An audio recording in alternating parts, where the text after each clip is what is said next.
A graça e a paz a todos, Shalom, aqui é o pastor Valmir Vieira. Eu estou trazendo mais uma vez uma palavra de Deus, esperando sempre que você receba com muita paz no seu coração e que seja mais um aprendizado para a sua vida, amém? A palavra está no livro de Gênesis, no capítulo 3, e ela diz assim: Mas a serpente, mais sagaz que todos os animais selváticos que o Senhor Deus tinha feito, disse à mulher: É assim que Deus disse: Não comereis de toda a árvore do jardim? Respondeu-lhe a mulher: Do fruto da árvore do jardim podemos comer, mas do fruto da árvore que está no meio do jardim, disse Deus: Dele não comereis, nem tocareis nele, para que não morrais. Então a serpente disse à mulher: É certo que não morrereis, porque Deus sabe que no dia em que dele comerdes, se vos abrirão os olhos, e como Deus sereis conhecedores do bem e do mal. Vendo a mulher que a árvore era boa para se comer, agradável aos olhos, a árvore desejável para dar entendimento, tomou-lhe do fruto e comeu, e deu também ao marido, e ele comeu. Abriram-se então os olhos de ambos, e percebendo que estavam nus, coseram folhas de figueira e fizeram cintas para si. Quando ouviram a voz do Senhor Deus, que andava no jardim pela viração do dia, esconderam-se da presença do Senhor Deus, o homem e sua mulher, por entre as árvores do jardim. E chamou o Senhor Deus ao homem e lhe perguntou: Onde estás? O livro de Gênesis, ele tem como autor Moisés, assim como todo o Pentateuco. Gênesis ele inicia com a formação do sistema solar, os preparativos da terra para sua habitação e a criação da vida sobre a terra. Todos os 8 atos da criação foram executados em 6 dias. Então você vê o amor de Deus aqui, o cuidado de Deus para poder fazer uma preparação, deixar tudo para receber a vida. A serpente é identificada em Apocalipse 12:9, viu, como o próprio Satanás. Aqui no texto, ela está em forma corpórea. Não sabemos ainda assim exatamente por que ela escolheu incorporar-se entre os animais selváticos que o Senhor Deus tinha feito. Eu, pastor Valmir, posso até opinar que a sua incorporação entre os animais selváticos dá-se ao fato dela não ser a imagem e semelhança de Deus. Isso é uma opinião minha. Tá? Satanás se incorpora um animal mais sagaz que todos os outros animais selváticos. E sagaz, ele quer dizer perspicaz, manhoso, né? Começa ali, nesse texto, ele começa a ter um diálogo com a mulher. Ele começa a conversar com ela. Então não era algo que foi naquele momento, ele já devia ter mais tempo conversado com ela. Como era sagaz, manhosa, dissimulada, ele faz uma pergunta com aparência inocente. Não comereis de toda a árvore do jardim? Tipo assim, eu não sei exatamente, mas você não pode comer nada? O que acontece? Mas a mulher responde de forma correta, que de acordo com o mandamento de Deus, a mulher explica que as árvores podia comer de todas as árvores, mas aqui está, ali no meio do jardim, do seu fruto não poderia tocar e muito menos comer. Você não podia nem tocar nela e nem comer. Porque se fizesse isso, morreria. Isso foi o que Deus explicou. Deus foi uma ordem de Deus. Como eu falei, o sagaz, manhoso, dissimulado, ele fala assim: é certo que não morrereis. Caso coma, ficarás igual a Deus. Ou seja, você vai ter o mesmo conhecimento de Deus.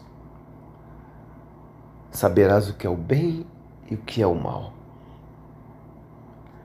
Olha como é interessante. As coisas começam a entrar de forma sutil na mente do ser humano, nas emoções. A mulher começa, então, a ouvir Satanás. Que o inimigo quer convencer que nós não necessitamos de Deus. O inimigo quer convencer que nós somos autossuficientes. Então, se somos autossuficientes, nós conhecemos o bem e o mal, certo? Certo, conhecemos hoje o bem e o mal. E por que fazemos o mal? Porque Satanás ele entra na sua mente e nas emoções. Quando obedecemos a Deus, enfraquecemos o inimigo, porque somos a imagem e a semelhança do Senhor. Porque Satanás sabe que o inferno foi feito para ele e não para o homem. Então o que nós precisamos fazer? Abrir a mente para a palavra de Deus, Jesus, abrir os olhos para Jesus, abrir o coração para sentir a presença de Deus. Tem hora que estamos orando ali, pedimos e pedimos e pedimos e queremos mais, e queremos ser grandes, e queremos ter casas e carros, e queremos isso e queremos aquilo, mas a gente não para falar, Senhor, eu quero a sua presença. É só isso. Você precisa, eu preciso, precisamos da presença de Deus. Olha, porque quando Adão e a mulher eles abrem os olhos, após ter comido o fruto, viram que Deus estava totalmente certo. Que o desejo de ter aquele entendimento era totalmente errado, porque eles começaram a ver o que? A nudez. E quando você está pecando, você fica nu na presença de Deus. Você fica ali ao léu, na mão de Satanás. E o que eles fizeram? Foram se esconder de quem? Da presença do Senhor. A gente está falando de querer ter a presença do Senhor, de sentir estar perto do Senhor, mas o pecado te afasta. Eles fizeram o que? Foram se esconder. Todos os pecadores se escondem da presença do Senhor, pois quando se peca e tem a consciência do pecado, a pessoa fica perdida e ela quer se esconder. O pecado é feito escondido, mas ele sempre aparece. Não importa como está pecando ou aonde você foi pecar, ele vai ser revelado.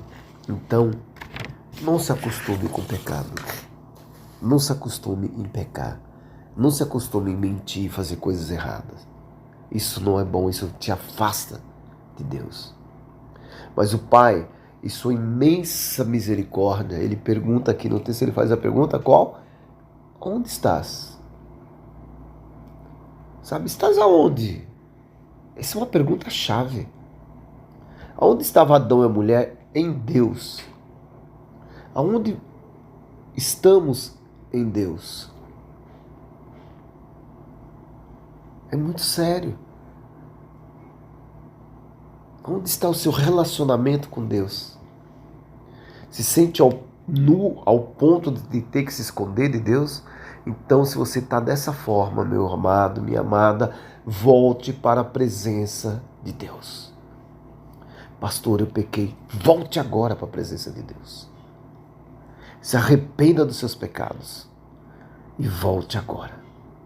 O pecado te tira da presença de Deus. Ir à igreja, à célula, a eventos, não te deixa purificado e isento de pecados. Mas um bom relacionamento com Deus te traz uma segurança de evitar o pecado. Entendeu?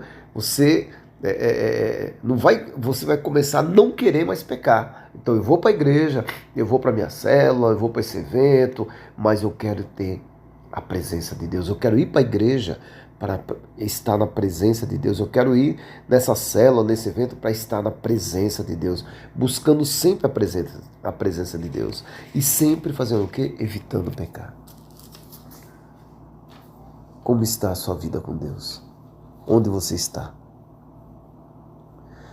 Todo pecado vai trazer uma consequência. Você continuar lendo o texto, você vai ver que eles foram expulsos do jardim.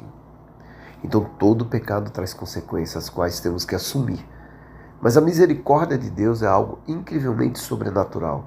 Ele ama incondicionalmente, perdoa. Contudo, temos que mudar de atitude. Porque temos que mudar. Porque o pecado ele vai te trazer consequência para você, para pessoas que estão ao seu redor. A desobediência vai trazer consequências não só a você, mas as pessoas que estão perto, próximo de você. Então o que nós temos que fazer? Começar a mudar de atitude. Primeiro, obedecer. Não importa o que Deus falar, obedeça. Você tem que ter arrependimento e renúncia. Porque com arrependimento e com renúncia você fica mais perto de Deus. Você tem que mudar de hábitos, mudar de ambiente até. Existe ambiente que Deus está falando, não é para você ficar nesse ambiente. Eu não quero você nesse ambiente. Eu não quero ver você fazendo isso, porque esse tipo de hábito, esse tipo de coisa que você pensa, você fala, que você fala, você faz, o que você faz vira hábito. Então tem coisa que tem que parar radicalmente e mudar.